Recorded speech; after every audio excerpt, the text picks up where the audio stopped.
Washington, D.C.A. loves our beautiful city, the capital of the nation, with its iconic buildings and rich history. And we are proud of the long history of our chapter as a valued member of the National Tri-T Society. Only 20 years after the original founders established Tri-T, DCA held their initiation ceremony on August the 18th, 1931.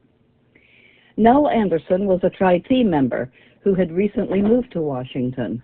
Nell, who had come to work as a secretary to a congressman from Iowa, persuaded 6 of her fellow congressional secretaries into joining with her in starting a Tri-T chapter. These other ladies were Frances Brownell, Ethel Hess, Arista Huber, Alvina Jacobson, Mildred Martin, and Anna Ruth Talbot. On the day of the initiation, Nell was the only Tri-T in the group, so it fell on her to read all of the parts in the initiation ceremony. Just imagine the excitement of these young women who were bringing the wonderful organization from Iowa to the East Coast. I wonder if they had any notion that the chapter would still be in existence 91 years later. The executive board members who signed the charter were Helen Rogers, National President, Mary Myers, National Secretary, and Blanche Thorson, National Organizer. After the initiation, many chapters wrote notes of congratulations to the young DC chapter.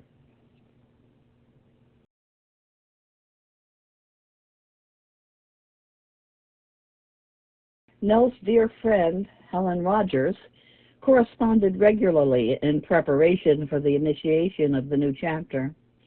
In one of her letters, Helen wrote, "Truly, Nell, I look to see Tri-T a great organization someday. We seem to have taken the right step in becoming national." By 1941, just 10 years later, the chapter had grown to 18 members. Because there were no Tri-T camps nearby, since the beginning, it's been our policy to support other chapters, enabling them to send 1, or sometimes 2, more girls to camp. It's thrilling to think that, due to our efforts, over 150 girls have had a camping experience, and we are forever grateful to our sisters in other chapters who have done the work of preparing a girl for camp. Through the years, various fundraising activities were employed. The most successful for us was a yearly bus trip in June of each year. These excursions were quite popular. 2 of our members, Susan Ballard and Evelyn Irving, served as amazing hostesses, carefully balancing drinks and refreshments as they served our guests as the bus moved along.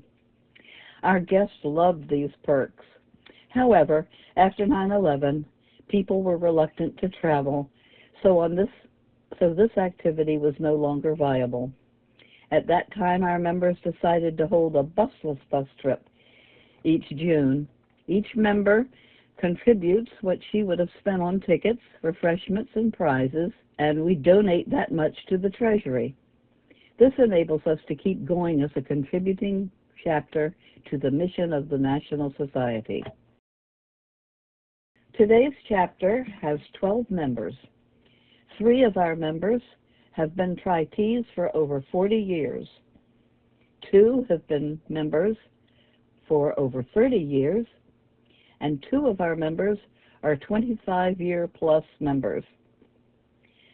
Our newest member is Pat Jones, who was initiated in April. One of our members is a former Tri-T camper.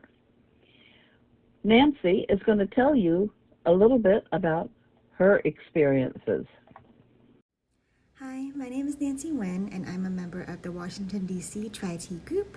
I actually just moved, but I remain an honorary member. I am also a former Tri-T camper.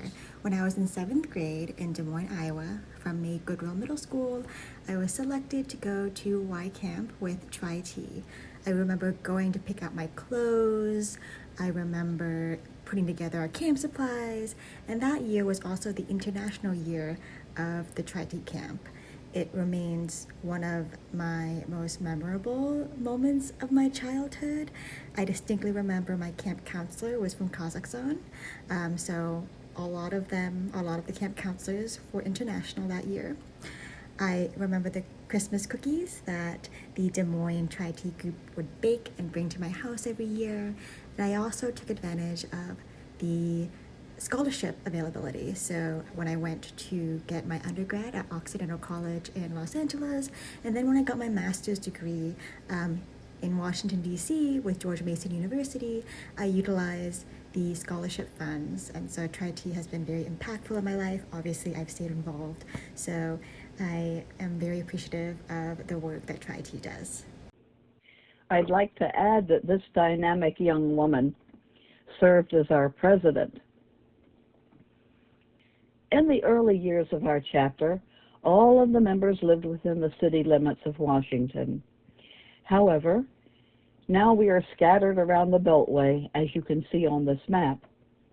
We used to meet in members' homes, but because we've become so scattered, we now meet at various restaurants in a more centralized location.